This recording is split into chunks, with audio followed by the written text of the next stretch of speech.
अनायकैकनायकं विनाशिते भदैत्यकं नताशुभाशुनाशकं नमामि तं विनायकम्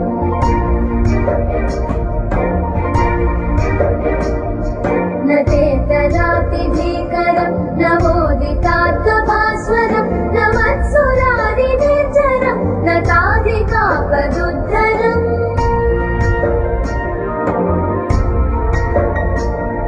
सुरेश्वरं निधीश्वरं गजेश्वरं गणेश्वरं महेश्वरं तमाश्रये परात्परं निरन्तरम्